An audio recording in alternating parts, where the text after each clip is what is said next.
Good evening.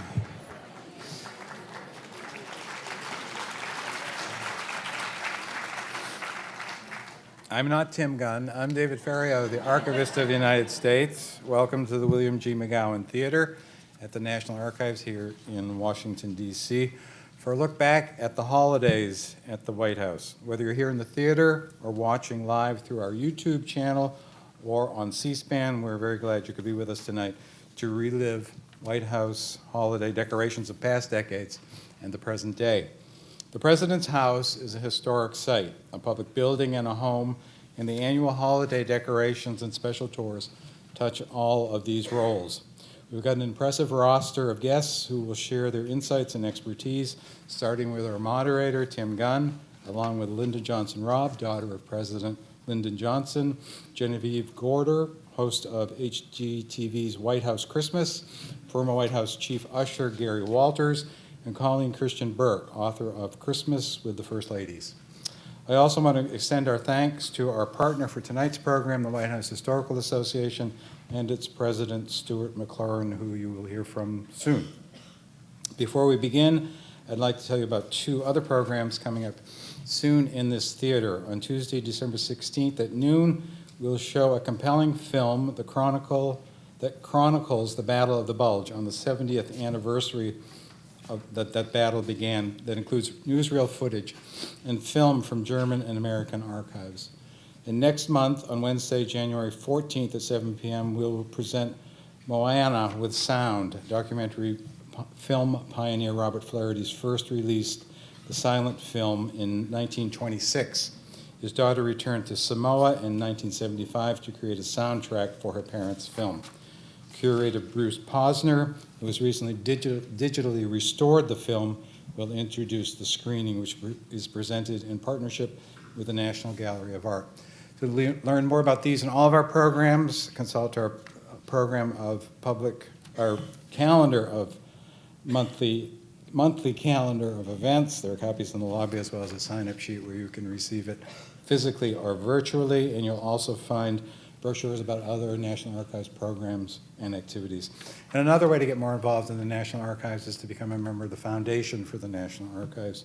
The Foundation supports all of our education and outreach activities, and there are applications for membership in the lobby. Just over 2 months ago, we were delighted to have Tim Gunn here to moderate a discussion of First Lady's fashions. Those of you who know of Tim Gunn only through Project Runway may have wondered why he is our host tonight. Lyndon Johnson Robb, of course, lived through several White House Christmases during her father's years as president. Former Chief Usher Gary Walters saw more than 30 holiday seasons at the White House. But what is Tim Gunn's connection to Christmas at the White House? I'm going to let Tim tell you that story during the program. The photos and even the tree decorations are preserved in our presidential libraries, which span the administrations of Herbert Hoover through George W. Bush.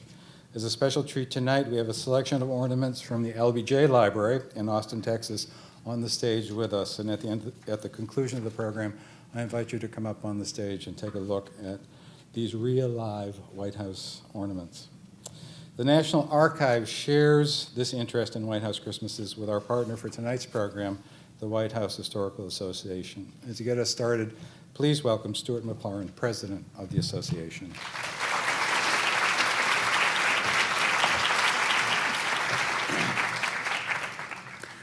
Thank you very much. It's an honor for us to be here with our partner, the National Archives, for this terrific program that is planned for you this evening about holidays, Christmas in the White House over the years.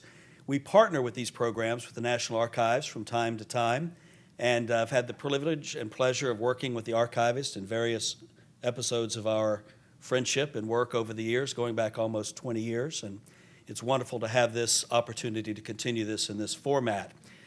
The White House Historical Association is a nonprofit, nonpartisan organization that was founded by Mrs. Kennedy in 1961. And our mission is very simple. It's to be the private partner to the public White House to provide the financial resources to make possible the preservation, the restoration, the conservation of the staterooms of the White House, those rooms that are open to the public, and also to provide funds for the acquisition of furnishings and fine and decorative arts for the permanent White House collection. And we do that, we're privileged to do that as the private partner to the White House. And over the past 53 years, we've had the opportunity to contribute over $42 million to that work. We're privately funded and we're nonpartisan, and we raise that money principally by our famous little White House Christmas ornament. And we're very happy that our friends at the archives are making these available through your wonderful shop here. Get them quickly, because this year we're going to sell out before Christmas. We've done these for 33 years. They're made by this wonderful American company in Rhode Island, and this is the ornament that honors President Harding. We honor presidents in sequence, so we're in our trifecta of interesting presidents. We have Harding, Coolidge, and Hoover. But I promise you that next year's ornament is going to be the most exciting ornament yet. The National Archives is a wonderful organization, and they are truly the source for, or a great source for American history, not only in the nation's capital, but as the archivist mentioned, in this wonderful network of presidential libraries from coast to coast. And we also have the opportunity to partner with many of them and work closely with them. As our panelists come out tonight, I'd like to just reiterate who is going to be with us. We have Tim Gunn, who's been a good friend of the archives and a good friend to the White House Historical Association. And he is a native Washingtonian, and he has also had his own personal experience in decorating the White House that he'll tell us about.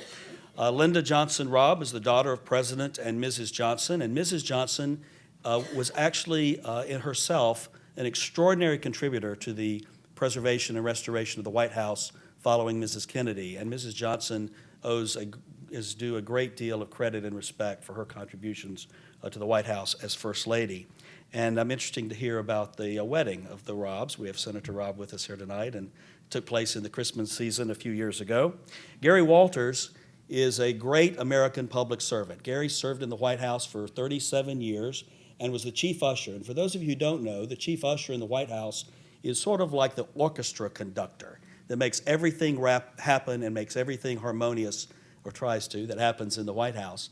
And Gary, in full disclosure, is a member of the White House Historical Association Board of Directors, but he's a great man and has wonderful insights into the operations of the White House, as well as this behind-the-scenes Wizard of Oz look as to what goes on behind the scenes when Christmas is prepared for. Genevieve Gorder, as you know, has been the host since 2009 when HGTV took over again the broadcast of the White House Christmas special, and has had up-close personal views of the White House in its decorations for Christmas these past 5 years, and particularly this season. And that program, I believe, airs on HGTV on December the 14th. I was at the White House today, and this year's decorations are absolutely extraordinary. And finally, Colleen Christian Burke, who is the author of Christmas with the First Ladies and has participated in decorating the White House herself. So we have a wonderful panel, and they can make their way out. And as they do so, on behalf of the National Archives and the White House Historical Association, we would like to wish each and every one of you a safe, happy, and healthy holiday season, and all the best in 2015. Thank you very much. You're off. You're off. Thank you.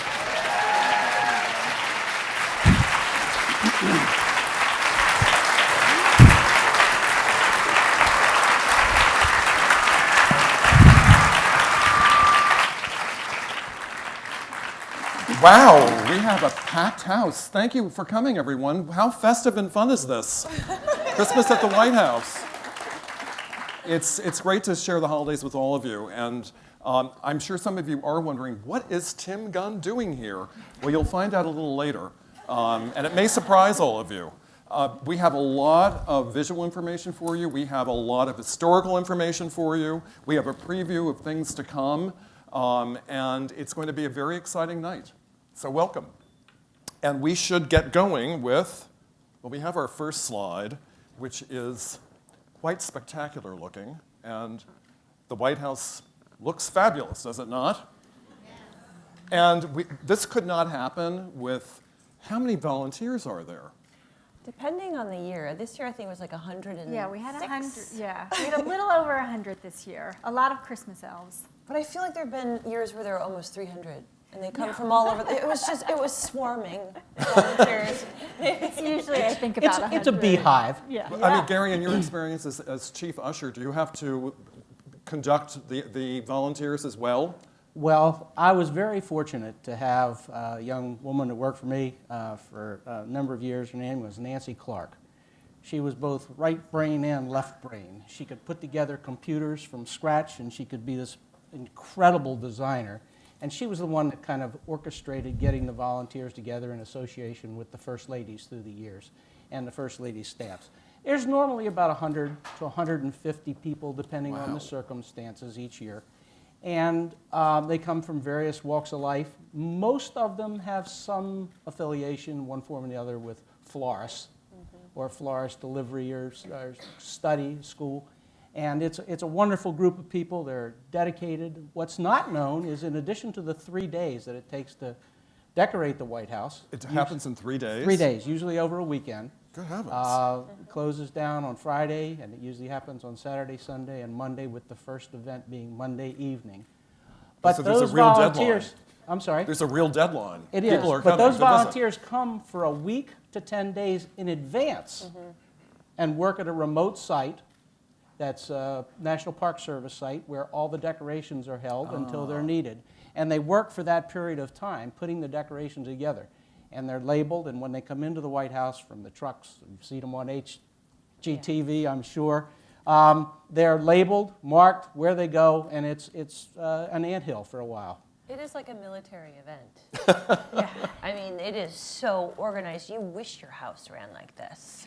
And every volunteer knows exactly where they're going with their box written with what decoration it is, and they're in charge of what room and working with whom. And Genevieve, you know firsthand because you're hosting a special, White House Christmas special on HGTV, which will air on Sunday, yes? This Sunday, yes. And at we 8 have a o'clock. preview for all of you.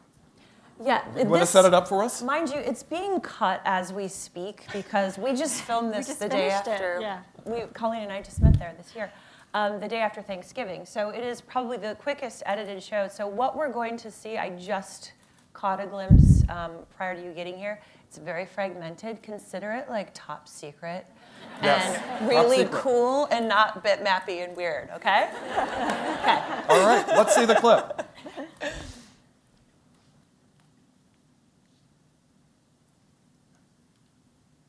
We promise there's a clip.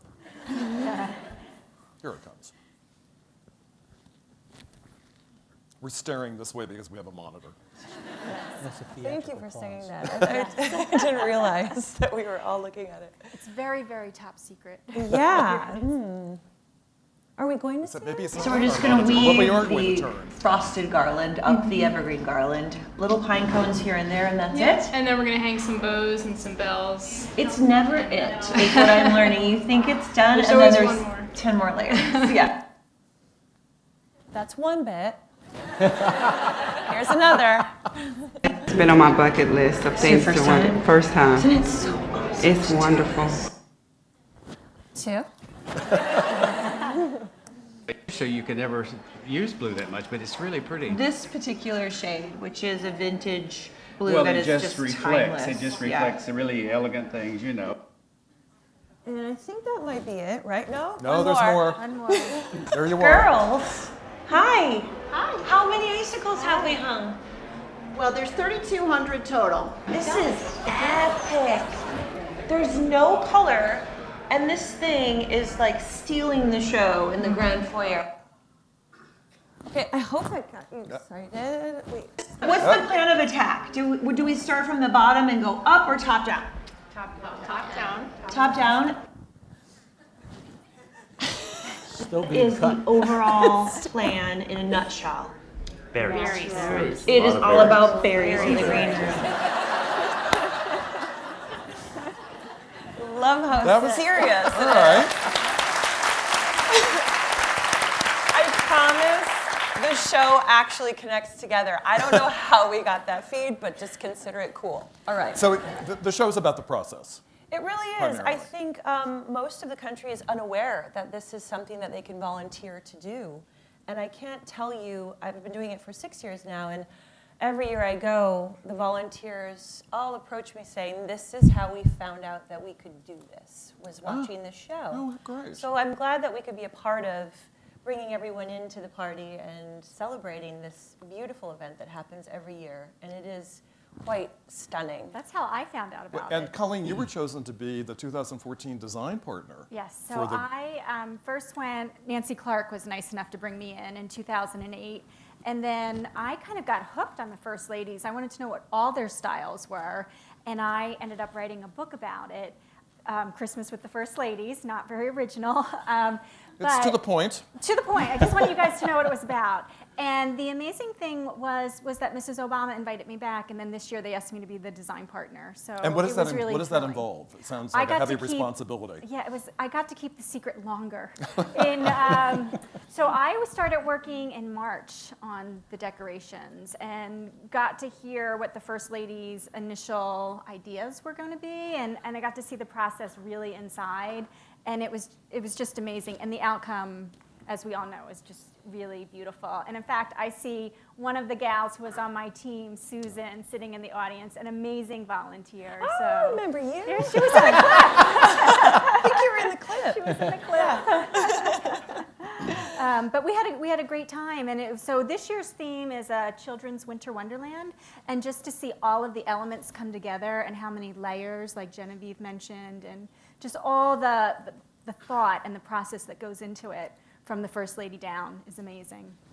One of the things in that third clip there, the gentleman Jim that you were speaking Oh, with, he's he's been there for 28 years, Yeah. coming back year after year. He runs a design school, and he also designs ornaments. And he comes every year and spends his time helping the First Ladies with their designs for the White House. That's wonderful. And Gary, can we ask you, where do all these trees come from?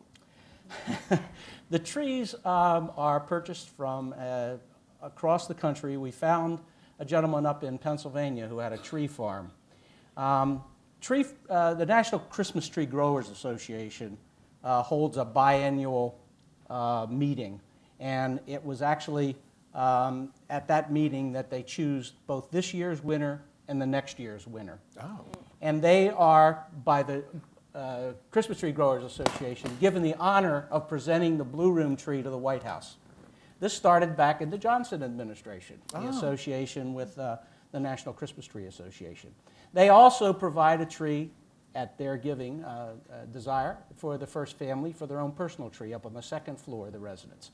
But we also have this gentleman, as I said before, who up in Pennsylvania, who was growing trees. He and his father planted their first batch of Christmas trees in the late 1930s. And he called this one field that they had literally abandoned a number of years ago, the White House field, because the White House wanted trees that were 18 feet 6 inches. That's the floor to ceiling measurement in the Blue Room of the White House. And we couldn't find Christmas tree growers because Christmas tree growers grow trees for your homes.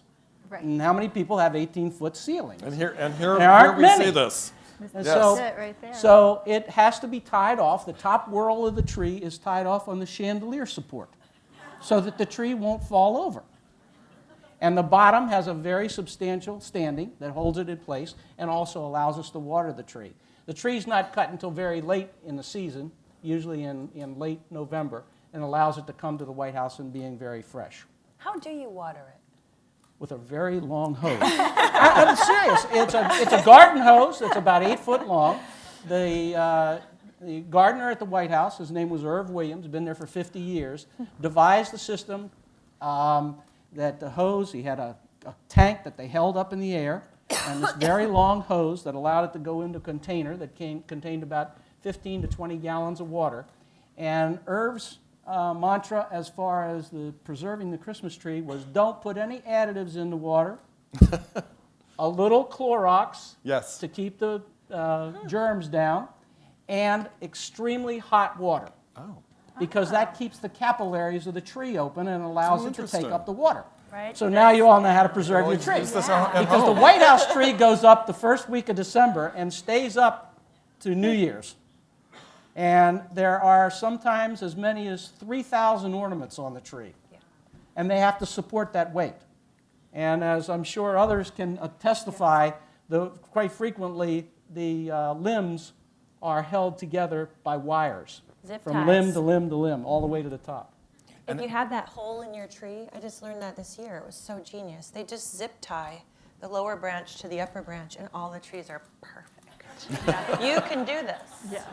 What I want to Percent. point out is the scaffolding. How many of you look at this and are terrified? I certainly am. And how many of us have been on that scaffolding? There's 3 of us. Linda, they never made you get on the scaffolding? Never let me. Secret is out. And Gary, would you stand at the bottom and supervise? Actually, there were a group of people that were dedicated as supervisors because they all had specific jobs. The people that are standing around the bottom would get the ornaments that are supposed to go on the tree at various levels, and they would put them in little baskets, and then the person on the top would pull the basket up and then put the ornaments on. Because now that we have so many ornaments that are given by volunteers from around the country, when they come to the White House, they want to know where their ornament is. So we devised a system where we put ribbons on the tree, on each corner, north, south, east, and west, and we kept track of every 5 feet so that we could tell Mr. Smith when he came in, or Mrs. Jones, that your ornament is in the west side of the tree, 1/3 of the way down. It's up to you to find exactly where it is, but at least we give you a general area. But that degree of detail is remarkable. I mean, really remarkable. Well, let's go back. This is 1896 and 1902. We're looking at the Grover Cleveland Christmas tree in the yellow oval room, which is, Linda, that's the 2nd floor? Yes. Second floor. So not on the main level. It's right above the blue room. And here we see Teddy Roosevelt's son, Archie. He actually smuggled a small tree into the White House and hid it in a closet in the upstairs sewing room. I don't know, why did he have to smuggle it in? Because his father was a staunch conservative. In that time, they did not grow trees as a crop. They grew trees in the woods, and people went out, I'm sure everybody's seen it, went out in the forest and cut trees and brought them home. And the president, being a staunch conservative, he decided that he didn't want a tree in the house because that didn't fit his thinking on cutting down trees. He sounds like a grump. Bah humbug. Grump is better than Grinch when you're talking about the president. He made great parks, though. So. And here we have Franklin Roosevelt and his family. And more of the Roosevelt White House at Christmas time. And that's the East That's the East Room? Yep. Mm-hmm. It looks like a bottom-heavy tree. They look like heavy chandeliers. Yes, very much so. And the Eisenhower White House. And we see a lot of tinsel. Wow. Yeah. In fact, it looks tinsel-heavy, if you ask Over me. the top. That was pre-theme. Pre-theme. The theme was tinsel. Yes. Well, that was the theme, tinsel. They did a great job of it. And then we get to the Kennedy White House, and things change here. And Colleen and Gary, can you talk about that? About what happened at that time? Well, Mrs. Kennedy was the first lady who said we should have a theme. And I guess if you're going to have 100,000 people over for the holidays, you should have a theme. You should think about it. It should be unified. And the very first theme was the Nutcracker. And so it was a Nutcracker Christmas.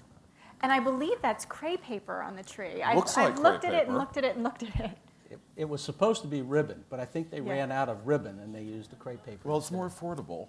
I'll say that about it. And then, can you tell us anything about the creche that we see on the right? Do you want to take it? Go ahead. You can take Okay. it. Mrs. Kennedy decided that she wanted to have a creche in the White House. And was that a And on first? public display. Well, the families had private activities up on the second floor. But this was on the state floor. So she wanted to have one, and she borrowed one to be on display at the White House. And that started the tradition of the creche in the White House, which is on display constantly now to remind people that the White House is a home. Very nice.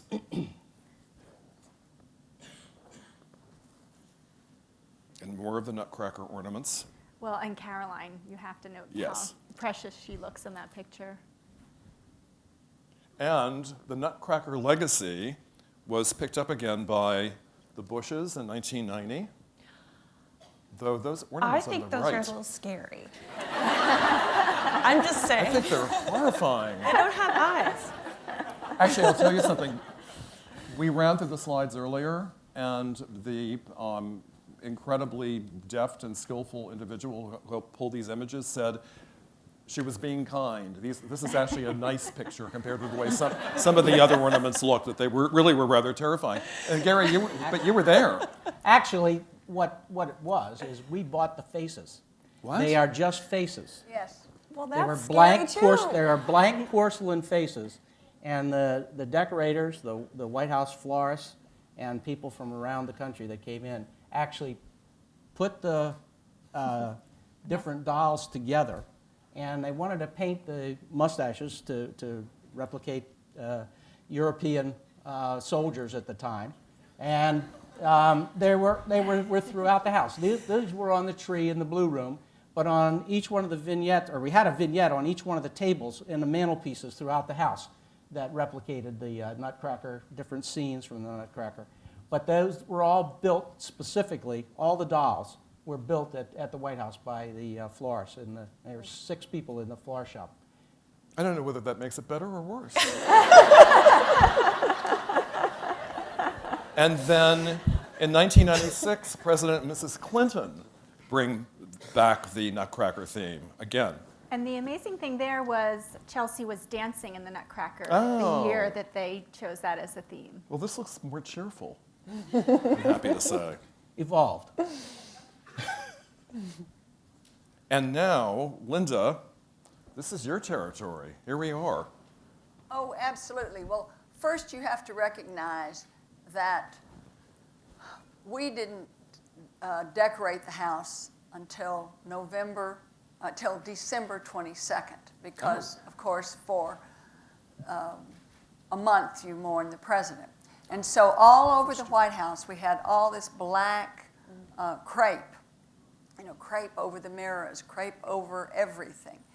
And so then on December 22nd, which happens to be my mother's birthday, they tore off the crepe and started putting everything together. And for our years, my father was very fiscally conservative. He said we would use the same decorations every year.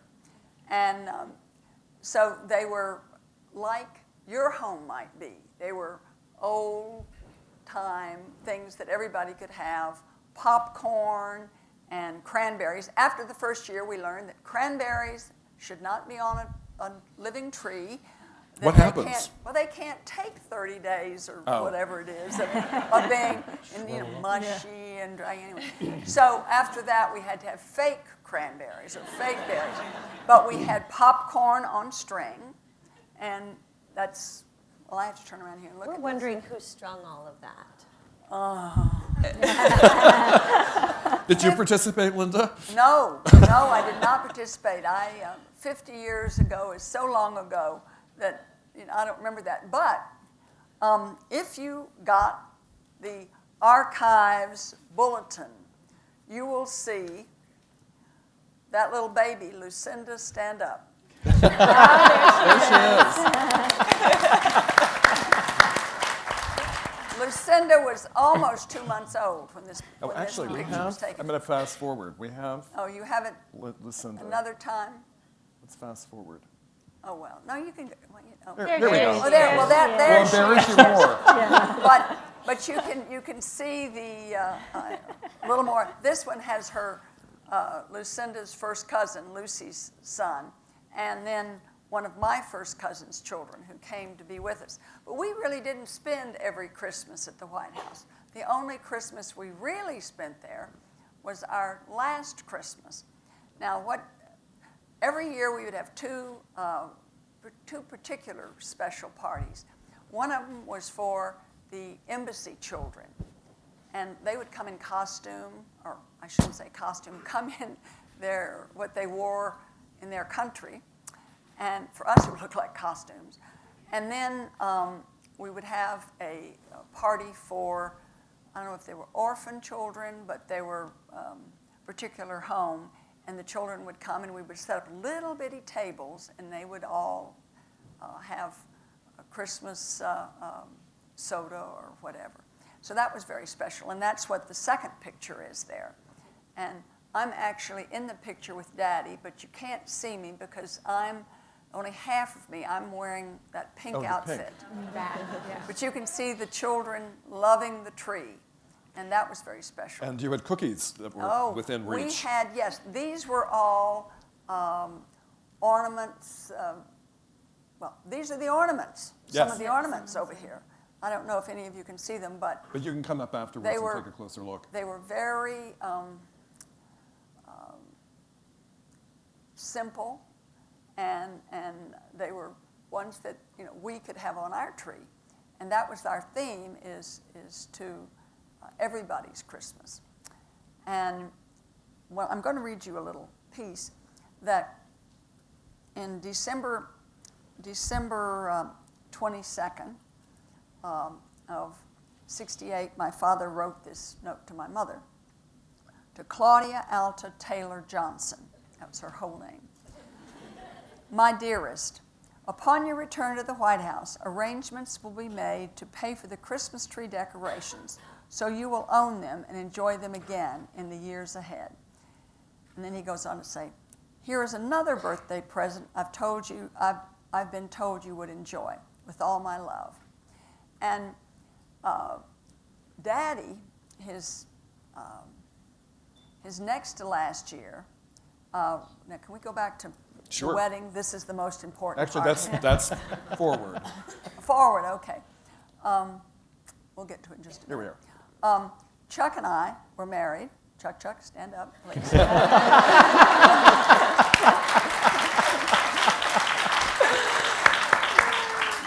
Chuck and I were married 47 and 2 days ago. And Bravo. we had the most beautiful decorations. And again, this is a way to save money.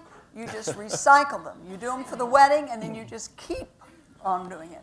So that year, we always did, talk about trouble. Can you imagine this? We had wonderful, gorgeous trees made out of poinsettias, and they were all around.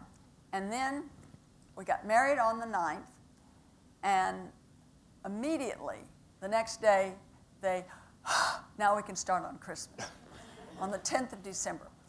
The beautiful creche that you will see, which was given by the Engleharts, was right where we got married in the East Room.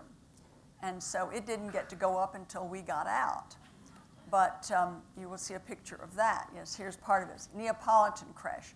And it was a gift to the White House. And every year they put it up. And I have been back probably for, I don't know, for many of the first years. I would go back and take a picture of it with my children or whoever was available, and send the picture to Mrs. Englehart, just to let them know that it was really still there and loved and everything. It was a special, special time. That we have. But we got married, and then they had to start doing the decorations. And of course, you can imagine, we received our guests in the blue room, so you couldn't have that big tree in the blue room. So they had to do all of that starting on the 10th of December. I don't know how they did it. And then we went off on our honeymoon, and my father went around the world, was the first president to go around the world.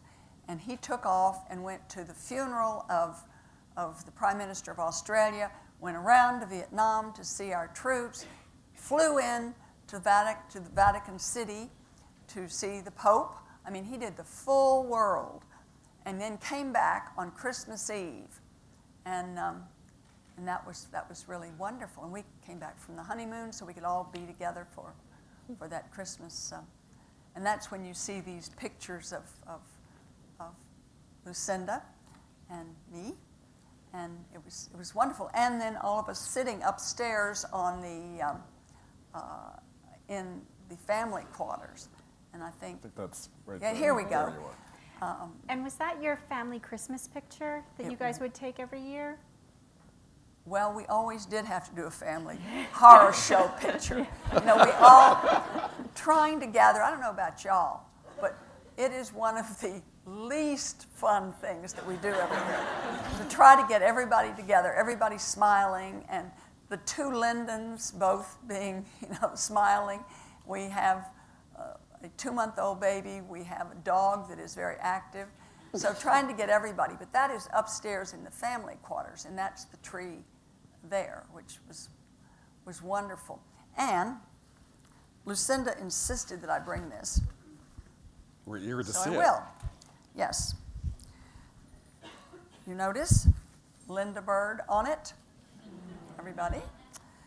Very special bag. And now this is where I wish we had a picture. I don't think you have a picture of the upstairs other than this one. But we hung up stockings. And this year, we had special stockings made for us, which then, Good heavens, that is elaborate. every year, well, they were all mine, and this is University of Texas, where I went to school, Mystic, my camp, McCall's magazine, there I am on the front cover. I worked for McCall's. There's the ranch, all in beautiful, well, it's just spectacular. Christmas tree, Texas history, the White House, my sorority pen, and a little book which I should have written something wonderful in, but I don't think I did. There's still time. Yeah. Oh, yes. Get a But pen. this has been, we've hung this up for 46 years, I guess. And it might have been 47. It might have been, I guess it was, because we have one for you too, Chuck, don't we? Yes.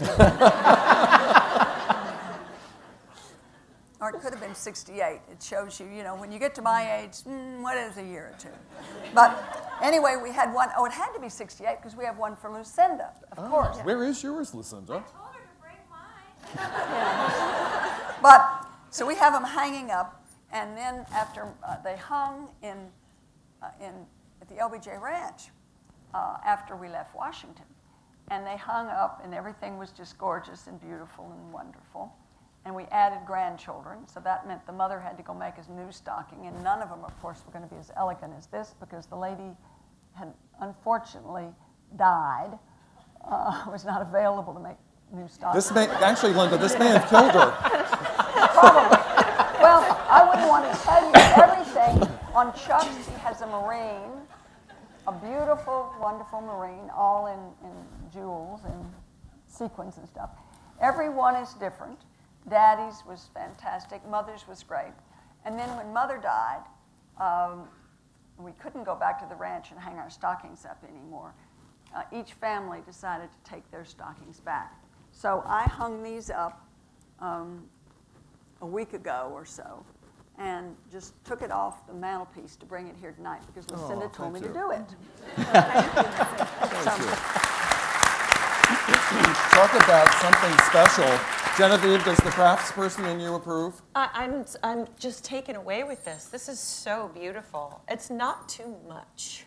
This could Just be sold enough. at Anthropology in 2 seconds. Well, actually, it's pretty. This was the fanciest thing we did. Our tree is homespun. And the only thing is every year we would put fresh cookies on it. And the little children would come and we would know that it was appreciated because we would see little bite holes out of it. We had to make sure that we put the cookies, the real cookies, down toward the bottom. We didn't want any child to break their tooth on them. And even with these, we have the problem of we put candy in them and you have to really hope that the chocolate is not still there next year. And actually, to underscore what you were saying about recycling, here you may think at first glance this is the same tree. They're two different trees, different years. Yes?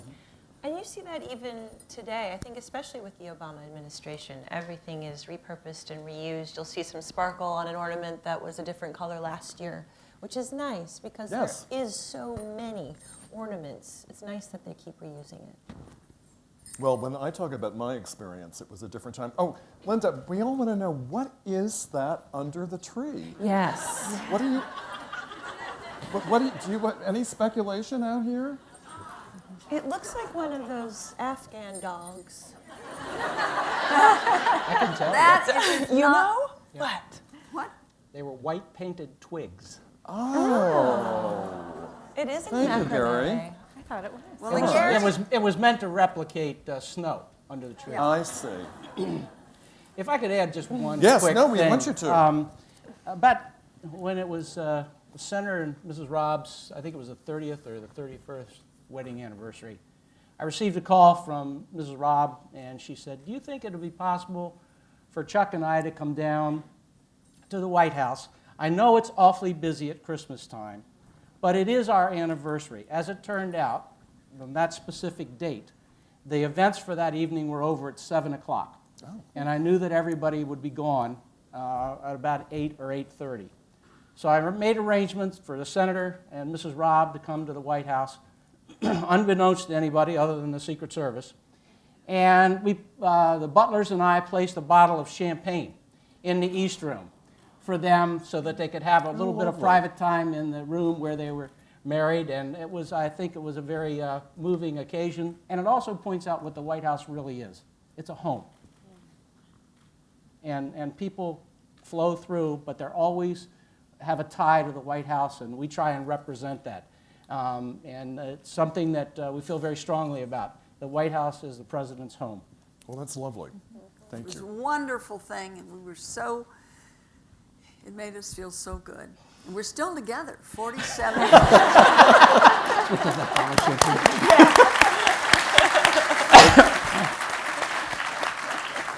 The White House weddings do not have as many long weddings, so we feel very blessed. Here we have Christmas with the Nixons. And I What wanted would you to like to point say, out, Colleen? well, this ornament that Mrs. Nixon is holding, these are referred to as the state flower balls, and you can see more of them on this other picture. And these were ornaments that one was made for each state, and they were made by handicapped individuals, and they were kind of a combination of felt and some artificial flowers. And these ornaments were actually left behind. Mrs. Nixon left her ornaments behind, whereas most first ladies make arrangements, like your mom and dad did, take them for their presidential libraries. So I had heard that these were around, and I wanted to see them when I was researching my book, and no one could tell me exactly where they were. And we were working in the warehouse, and as you mentioned, there's a lot of boxes. And we came across a box that was unceremoniously marked Pat's Balls. And that's the raunchy part of the segment. And there they were inside. And they've actually been used. They've been used by Mrs. Reagan, Mrs. Obama. They've been brought out. I mean, they are, they've moved into the category of a national treasure now because of their age and what they represent. So that's my story. it's quite a story. And this is more from the Nixons. Yes, these are more of them. 1969. And she loved this gold garland. Where is that tree? That was in the Grand Foyer that year, right? So there have been years where it's been in the Grand Foyer. I see. So it's not The always Grand in the Lobby. Blue Room. Recently, I think, for the last many years, it's been in the Blue Room. But there was a point where... I think the So that's last been- time that it was the principal tree was in the Kennedy administration. Every year since then, it's been the principal tree with the theme on it has been in the Blue Room. Although there are many years where there are trees all over. Yes, every year I've been there, so many. Well, there was a new tradition established under the Nixons, which was the gingerbread house. And here are two of them. We've come a and long they're way. startlingly different. Well, I can give you a little bit of background We'd on love this. to hear it. The traditional gingerbread house is German, and that was because Hans Raffert, who was an American citizen but was born in Germany, received his training there, came to the White House in the Johnson administration. Yes. And when Mrs. Nixon came in, he went to her one day and said, the White House ought to have a tradition from around the world, and I'd like to create a gingerbread house. So he was the chef. He was the chef. He was a chef in the White House. Not the pastry chef, but a chef in the White House. But that's a traditional German gingerbread house. And through the years, it has morphed Considerably. And a pastry chef, when Roland Mesnier came to the White House, he said, the pastry chef will create the gingerbread house. So this is 2009. Yeah, it has electricity now, and water, and mechanized ice skaters this year. It's incredibly It ambitious. is full on. Remarkable. Yeah. They work from architectural plans to get everything correct, the measurements, the I can proportions and everything. See why. And each year the chefs try and update it. There's about 400 pounds of gingerbread and icing in those. They now are that's on a base there that's on a table in the state dining room. And to carry it in, it takes 8 people. And it has to be taken from the pastry shop, which is a temporary facility that's created in the ground floor of the executive residence, actually where the china is kept. And they put it together down there because they need a big area. And then it's very ceremoniously taken out the south portico doors where you see the president go in and out for the helicopter, loaded on a truck and driven at 2 miles an hour from the south grounds to the north portico, where it's taken off the truck and ceremoniously carried in and placed on the state dining room table. The end table, I should say, and it stays there through the entire Christmas season, and at the end of the Christmas season, it's taken out and thrown in the dumpster. Well, Has it ever probably broken? Unfortunately, it's been there for 30 days. Yeah. Do you want to eat gingerbread that's been there for 30 days? You don't want to eat it anyway. But has it ever broken in the transfer? I know this is like one of my favorite parts of the show every year is watching this I'm not happen. aware of it. I did see one year, I believe it was 2 years ago, we brought it up, and I watched. You did the whole thing. And there was someone who licked the house. Oh, really? Yes, and Was it you? it was not me, but it was Well, a if it were to- wonderful moment. If it were to break, it would be a make it work moment. Yes. We would have to. Yes. So now we are with the Fords at the White House for Christmas. And Colleen? Well, Mrs. Ford loved this calico fabric, and that year it was going to be a frugal Christmas, and she was going to be very conscientious about the spending.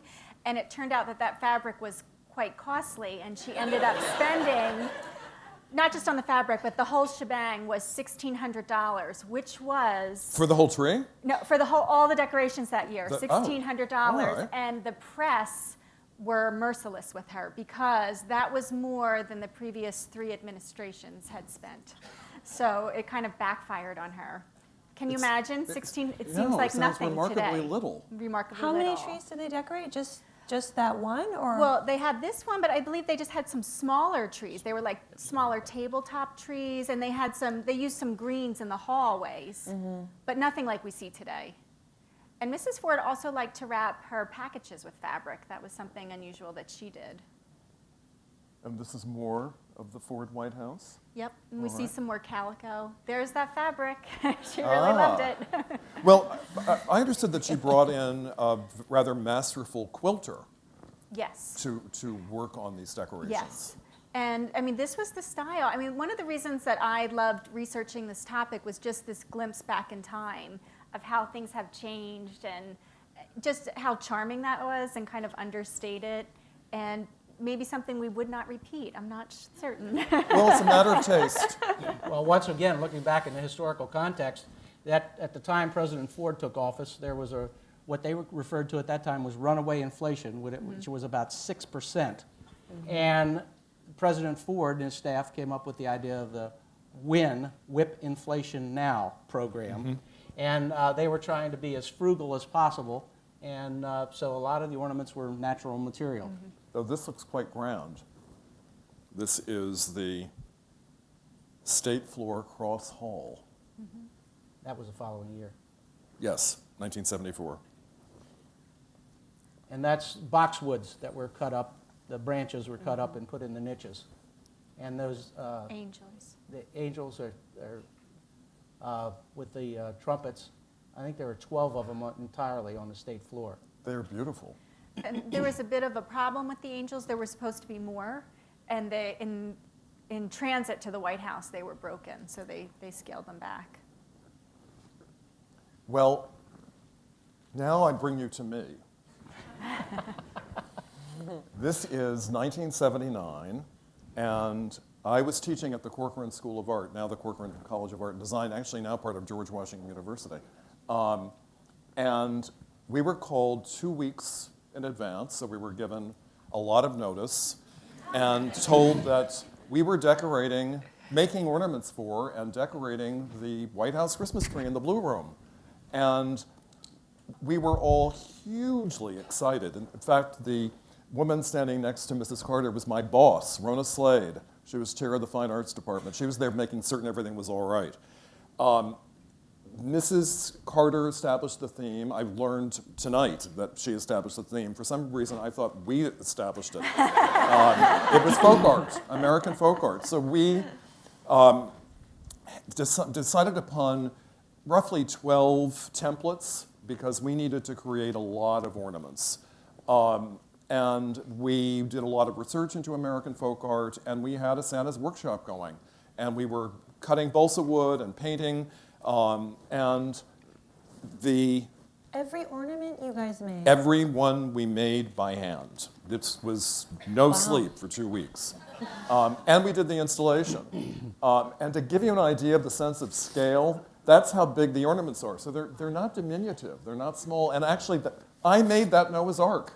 So I didn't know there was a picture of it with Mr. Carter until tonight. And I made that White House, which is, I only made two ornaments. And it's roughly the same size as the Noah's Ark. So you can see how small these look on the tree. In fact, they're big because it's, as we know, it's a huge tree. But I have to tell you what happened. We arrived, we actually had 5 days, which I now know is a luxury.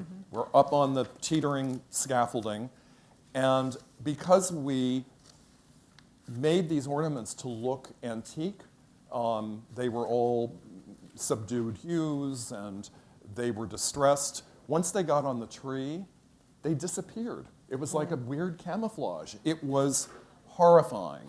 And we found out about it, of course, the very first day of the installation. And I had been at Sears, which I don't know whether it's still on Wisconsin Avenue anymore, but it was then. I had been there buying sandpaper and dozens of tools for the students because we had a lot of work to do. And once we were at the White House doing this installation, I remembered passing a display of red lacquered styrofoam apples. You can see one on the tree. That's actually 2 inches in diameter. And I thought, our savior, I'm going to run to Sears and buy as many of these apples as I possibly can. So I ran up there. They were in boxes of a dozen, and I said, I need 100. And the salesperson said, do you need 100 of these apples? I said, no, I need 100 boxes of a dozen. So I returned with 1,200 of these apples, and the tree came to life. It really did, thankfully. Also, the students who were majoring in ceramics made the packages, the presents that you see in the plexiglass boxes, everything's clay. Everything's fired clay. It was ambitious. But we didn't care about those clay packages. We cared about what was happening on this tree. And Tim, was the need for secrecy as much then as it is today? Like, were you telling people what you were doing, or was it? You know, Colleen, to be honest with you, I remember boasting about it. Maybe I was a security breach. I may well have been. But I mean, we were all so thrilled and ecstatic. We're at the White House. Linda, we were eating in the commissary in the basement every day for lunch. It was thrilling. Well, I noticed here they're described as colonial. Oh. So. Really? Decorations made in the colonial style by contemporary artisans. There you go. Well, they were contemporary artisans. A design team of 10 fine art students from the Corcoran School of Art. Well, and design to make over 500 ornaments in mixed media. one of those students was our own panel moderator. Well, actually, I had graduated by then. I was then teaching. But I will tell you, initially it was 10 people. Once we saw how daunting the size of this tree was, I went running back to the school and I said, anyone standing, we need your help. And we really got going. But it was a huge amount of fun. I'll confirm with my notes I have here that I made. It was the American folk art on a Douglas fir tree that came from West Virginia. Ah. Though I will tell you one other brief anecdote. We were also thrilled to have our photographs taken with Mrs. Carter, and something happened that would never happen today. When we followed up to ask, where are the photographs? It was after about a month. We were told there was no film in the camera. Really? And that story has been corroborated by the National Archives. There was no film in the camera. So maybe, actually, Colleen and Gary, I want to ask you this too. When we took the tree down, when we took the ornaments out, we took them all back. So was that unusual? No, at that time it wasn't. Okay. Because they were a donation from the Corcoran School. They went back to the Corcoran School with the understanding that they wouldn't be sold. They were not sold. I know. Yeah. And that was how they got back. That we didn't At least breach. as far as we can tell, it didn't happen. No. And I know this year there are some ornaments that we made arrangements to take back too.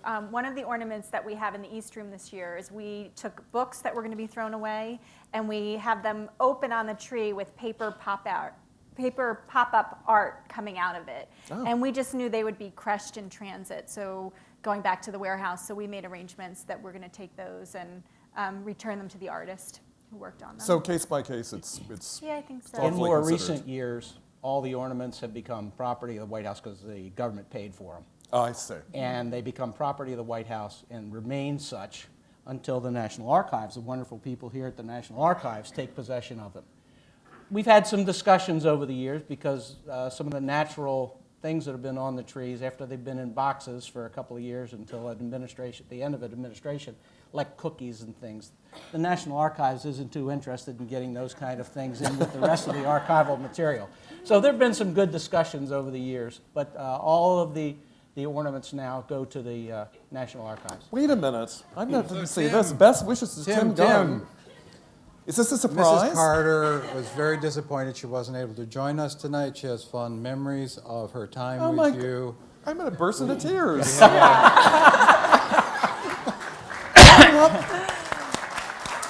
hey, that's great. You're kidding.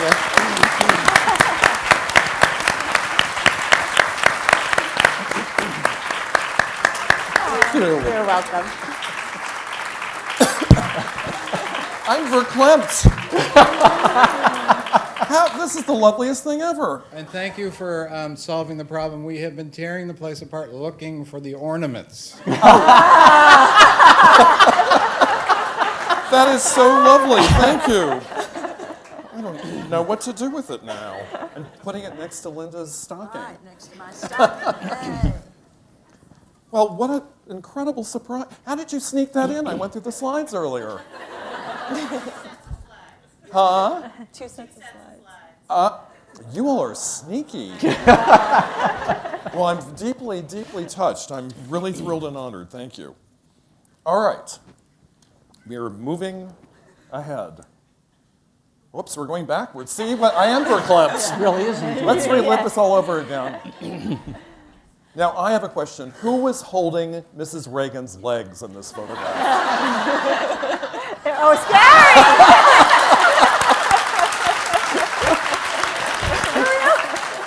At least I was holding the ladder. So, Colleen, the Reagan years. Well, I describe them as a little bit of Hollywood glitz because Nancy had Mrs. Reagan, had a lot of gold and gold snowflakes. But one of the things that she did was, do you guys remember Just Say No, the campaign against drugs? Well, she put her money where her mouth was, and the decorators for several years during the Reagan administration were recovering young drug addicts who came and decorated the White House. And many of them, I've gone back and researched, there are many letters from these young people saying how much that meant to them, that the First Lady would bring them into the most important house in our land and really entrust them with such a job. So I found that to be a very touching story. I agree with you. I've never heard it before. And I don't know if you can see it so well, but Nancy had these shoes that she loved to wear with these little red pom-poms on them. They're in a lot of her Christmas pictures, so I guess they were her Christmas shoes. But not these. but you can trust me. Beautiful trees, though. And then Mrs. Reagan was also known for bringing a little bit of celebrity to the White House. There were Secret Santas, and some of them were well known from Hollywood. We might see one. Well, that fellow there is her husband. That was supposedly a surprise. But there's one. There's one. This should have been leaked years ago. That's a classic photograph. Yeah. This was actually done at the press preview. And Mr. T of the multi-gold necklaces came down the grand staircase, and she had this set up in front of the press. So it did see the light of day early on. I love that he's giving out his dolls to the children.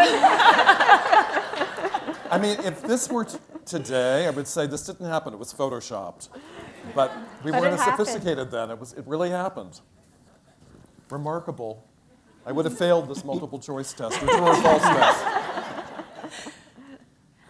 And now we are to... Well, this, if I can, back up just a second. Oh, yes, of course. The idea of those trees, you can go to the trees there.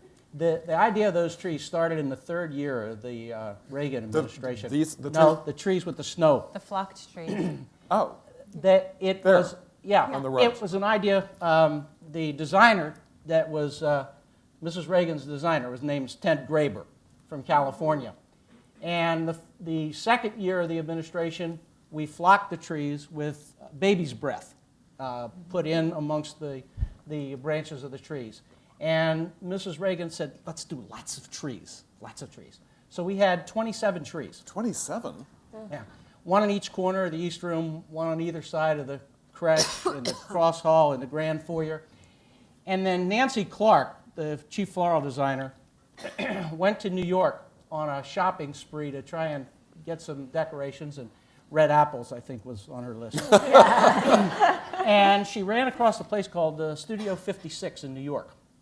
And they had a product that was called Real Fake Snow.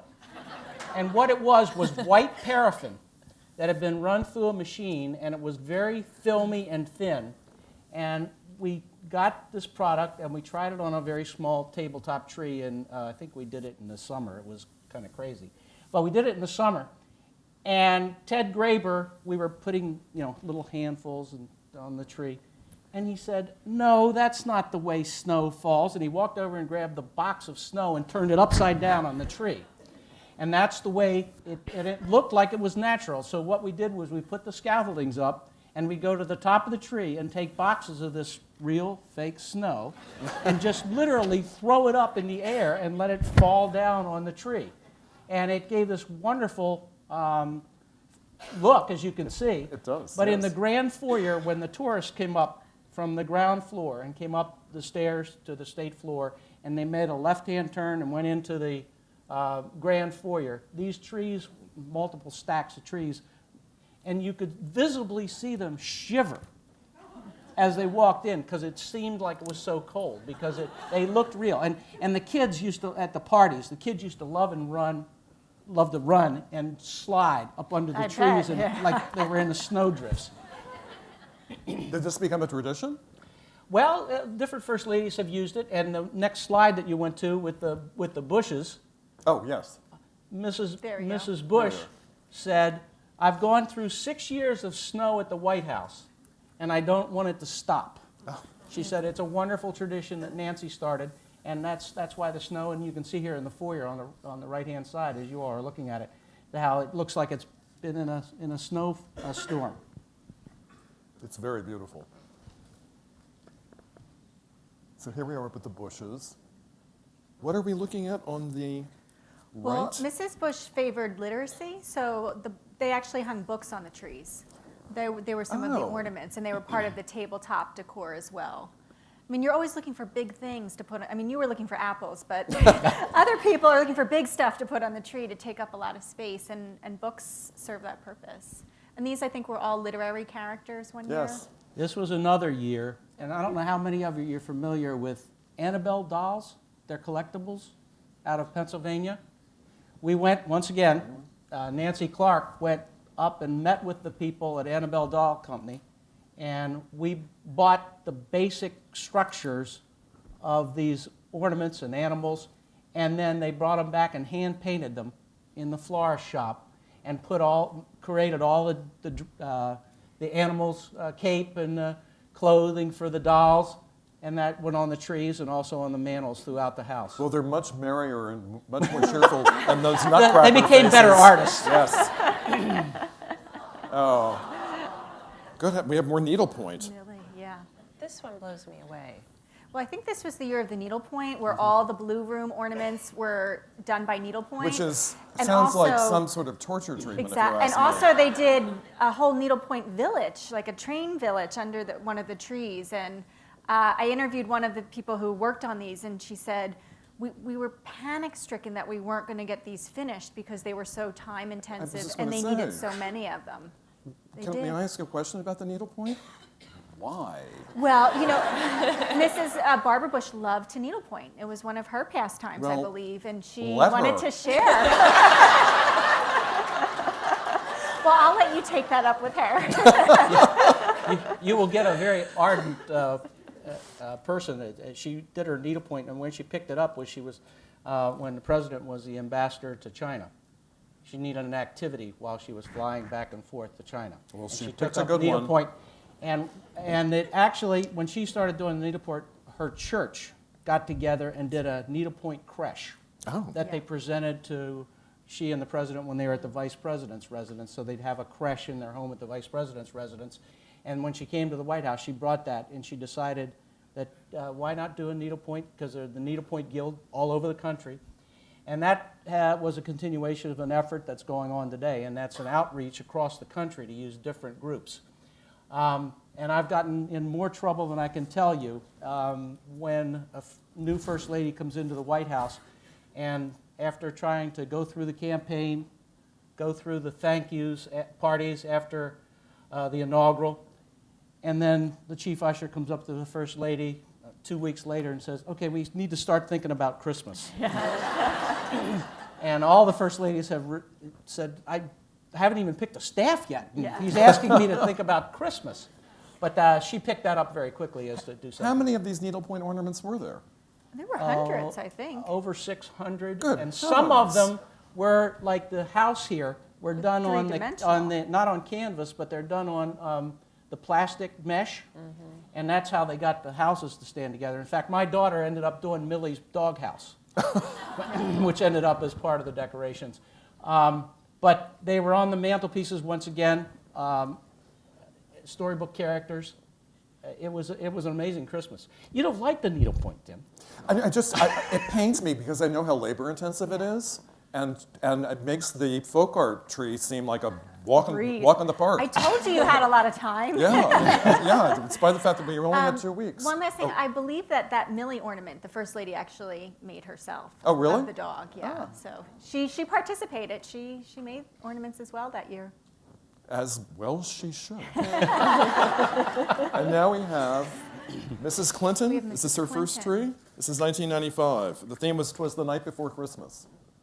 Which was fun because they did a couple of things that were interesting. They reached out to architecture schools to create different ornaments for the house in the night before Christmas, and I believe they also reached out to culinary schools to represent the night before Christmas, and that was I believe a sugar mantle, if I'm right, Gary, in the green room there. Yes, and it created a great bit of consternation. Why is that, Gary? Well, it was a pastry, and it was sitting on a mantle against French silk, And there's moire silk, and there's humidity. and there's also a fireplace under it, which was lit every evening.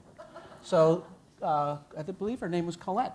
Yes, the it was. pastry chef. Colette Peters. That we had long discussions, and actually you can't see it there in the photograph, but we ended up with a piece of plexiglass behind the pastry to shield the cloth, Yeah. and the front where the greenery is hides a insulation shield, which kept the heat from melting the pastry work. See, it's a make it work moment. Well, And you did. That ended up being my job. I ended up being more of a person that says, you want to do what? Yeah. Let's talk about this for a minute. With the garlands hung and on the top of the Well, I have to capitals say it's throughout the beautiful. house and everything, there was a lot of negotiation on how decorations would go up. And so they had snowmen one year, and this I always like. This was all pastry, right, Carrie? Yes. This Christmas tree here, this is all sugar work and another sugar fireplace. I mean, just really amazing, intricate Beautiful. work. And that was in the grand foyer. On that table, that white marble top table, was part of the purchase that was made after the White House was burnt in the War of 1812. In 1816, it was purchased by President Monroe for the Blue Room. And it now resides in the grand foyer of the White House, just inside the north portico door. And as you can see, it becomes a prop for Christmas decoration. And Once a good again, one. there was a lot of talk about how to preserve, make sure that we didn't do anything either to the mirror or the gold gilding or anything, but I think it works out exceptionally well. That was table is beautiful. one of my favorite pieces in the house. I didn't know that. And what is this? World's most elaborate chandelier? The grape wreath chandelier. Good heavens. Actually, what happened was we were had a course of work to repair the 3 chandeliers in the East Room. And we worked it out in such a way that the one at the north end had been done, the one at the south end had been done, and the one in the middle was left open, and this wreath was done to take the place of the chandelier. And it was a monstrous undertaking with a number of National Park Service engineers and architects, as well as an architect on my staff, making sure that it wasn't too heavy for the support. That support actually goes up in the floor of the Queen's bedroom above. There's an access hatch that allows you to get to that support. I still don't know that I'd have the courage to stand under it. You could have danced under it. I It don't, happened I many don't know, nights. Gary. But it is beautiful. Well, it says here that it's complementing the gold of the East Room crash with a 600-point gold and silver Advent wreath. Oh, goodness gracious. Scary. Yes. What are we looking at on the right? I think what this is, the First Lady was honoring historic places and homes. Yes, I think you're they- seeing a lot of buildings here. And the other thing I was going to point out about, the Clintons use the same tree skirt every year in the Blue Room. If you can see, there's a patch from each state on the left that was quilted on. And so that was one of the things that remained constant through the Clinton administration. But these are more, I think, of the historic homes that we were honoring across America. So I have a little bit of a funny story. Over the Sure. summer, we were looking at photos, how we were thinking about the decorations for this year, and I said, I've seen this photo from the Clinton administration. There's a beautiful wreath, and we started looking into if it was available to use again. And I had the pictures on our kitchen table, and my son said, "Oh, you're putting up an O for Obama?" And I quick called and said, we might want to rethink the O. But the other thing was we found out that it had been repurposed as a Halloween wreath at some point. So it no longer existed for us anyway. But I just thought, through the eyes of kids, I thought that was pretty funny. And the next Bush White House. Yeah. Yes, we get it.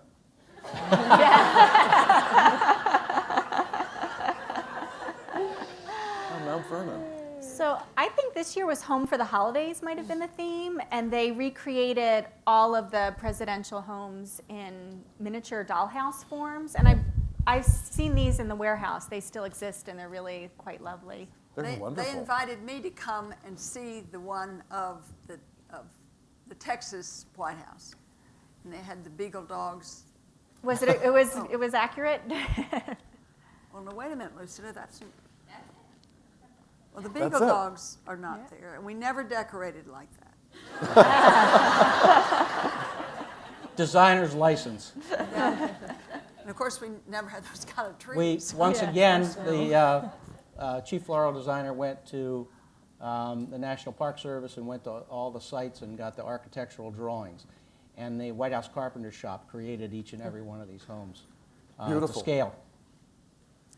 Beautiful. And again, literary characters we're going to see popping up. Curious George.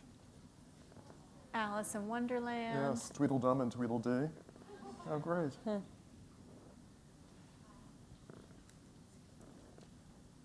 So this year, well, that was their last Christmas was a patriotic Christmas, and this was the year that Nancy Clark was nice enough to bring me in.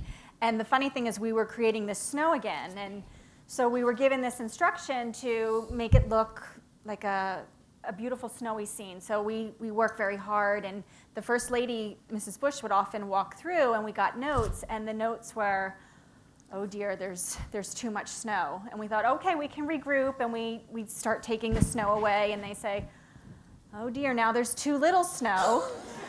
So we go through this process a couple times, and then we say, can we have a little bit more feedback? And Nancy Clark says, envision that there's been a fresh snowfall, and then it's 3 days later, and the snow has melted and reset.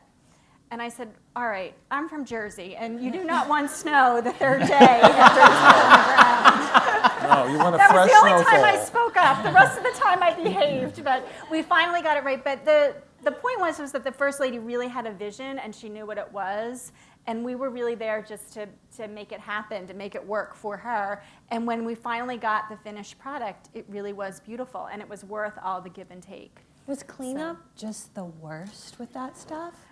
Well, that was just the cotton bunding that you would buy at like AC. I mean, I don't know where they bought it, but What about the real but fake the snow? real The real fake fake stuff. snow. I don't think we're What allowed we to did use was that anymore. we just took the trees down, let it fall on the floor wherever it was, and I went out and had carpenters buy plastic snow shovels.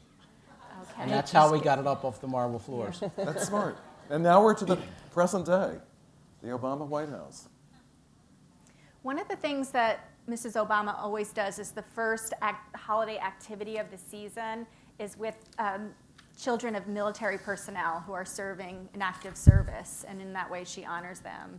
And I think this year they were making some type of, I'm sure, low-cal, low-sugar treat. And I'm sure tasty also. Yes.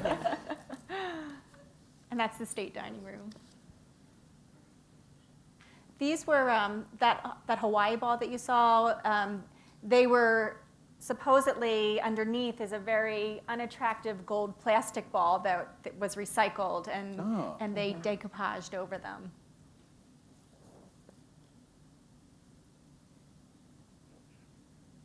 And I think was this America the Beautiful or America the Brave? The Blue Room tree always has, I actually think that might be this year. This is, I think, this year's Blue Room tree. This is 2014. And so the Blue Room tree under Mrs. Obama has always had some type of military significance honoring our men and women who are serving or who have served. And It it's pays usually very tribute to touching. our armed forces through the eyes of children. All of the mediums in this tree are very humble too, which I really like. There's burlap ribbon, little pieces of log, all these mediums that are super available and approachable to everyone everywhere else outside of the White House. These are gorgeous. That's this year. yeah, this is the Vermeil room, which the volunteers nicknamed the Vermouth room. What was happening that I know, didn't know about? You just go crazy. And really beautiful dress forms that, you know, the First Lady had this idea, which I thought was just so neat given her take on fashion. And we were so lucky that 2 volunteers showed up in our mix, and one was a teacher at Parsons, and the other was a dressmaker, and they were really able to take the lead on this for wonderful. us. They're beautiful.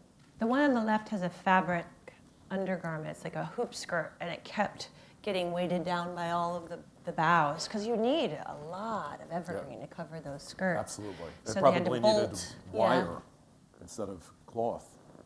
Yes, the other one was out of wire and it worked a lot quicker.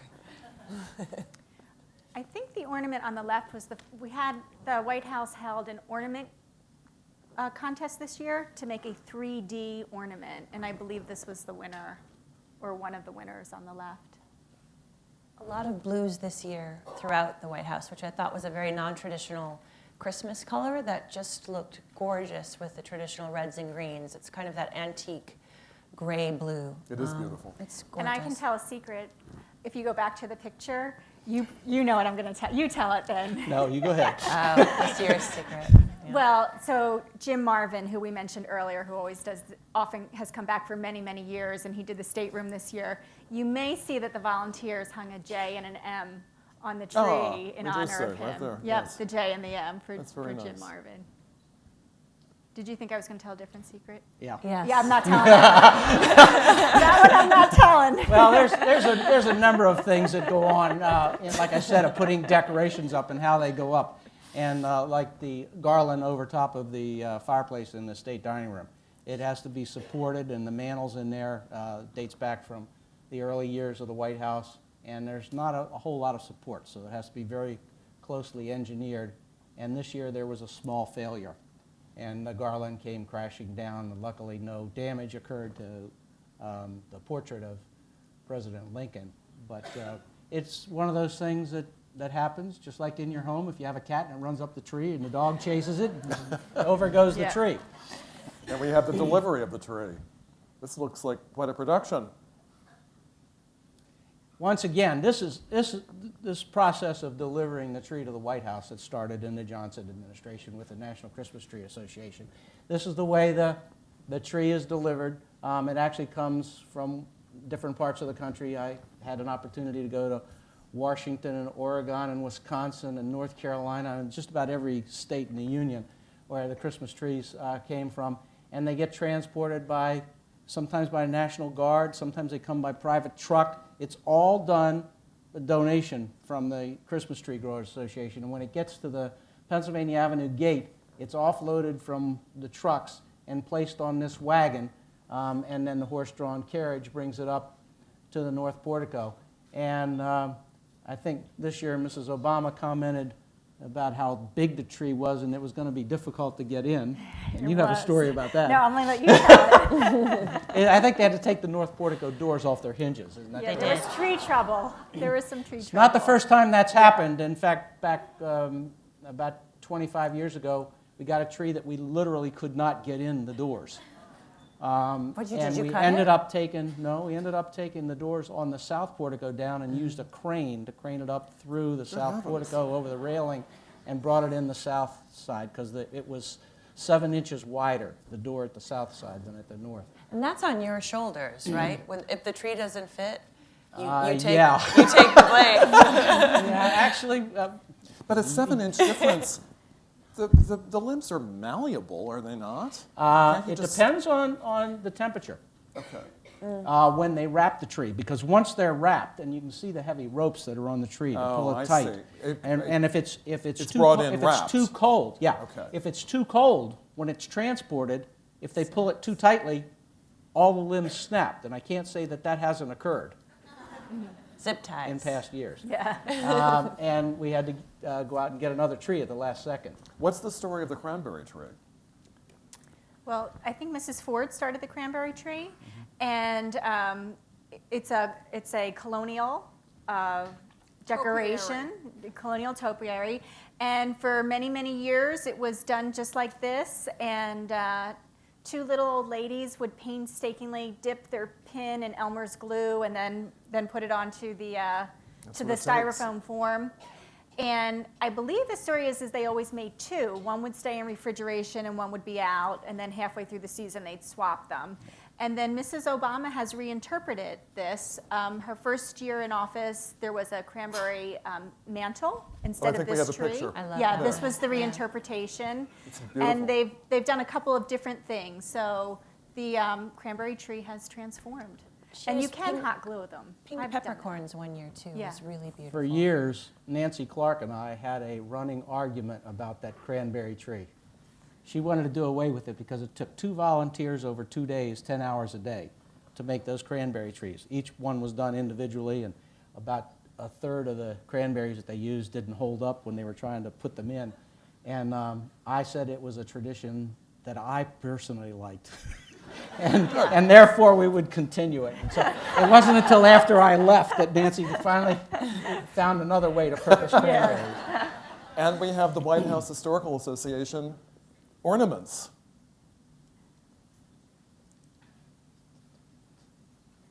Stuart, how long has this been a tradition? The 33rd year. 33rd year.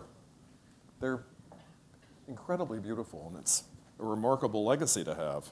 Well, and it also helps the White House Historical Association support the educational program about the White House and the families that live there. It Yes. is the main source of funds for that purpose, and through the years has grown. For a while there, it was exponential growth, and now it's pretty much topped out, although it is continuing to grow.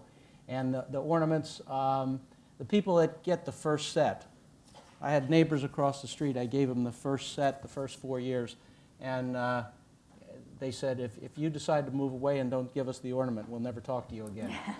So once you get the set started, I think it was 81 was the first year, then people want to keep the set going for forever.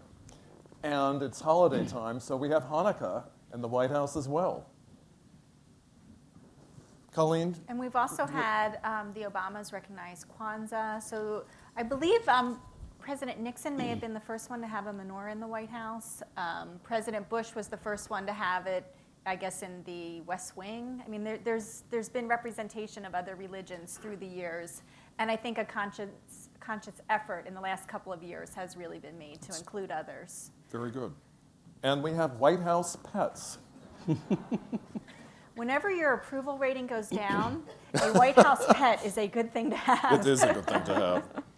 So we have the Nixon family pets on the left and the Bush's dog Millie on the right. Mm-hmm. And we have Socks the and cat, Buddy. Yeah. and Buddy. And I think under the Bushes, under George W., they started the Barney Cam. Is that right? The internet videos that were all the rage of the first pets going around, and they wore little cameras, and you could see the decorations from their point of view. I love that. You can still go back and look at it. It's a Barney Cam. Yeah. Oh, yes. Yes. There he Exactly. is. And Sonny and Bo are really big and popular.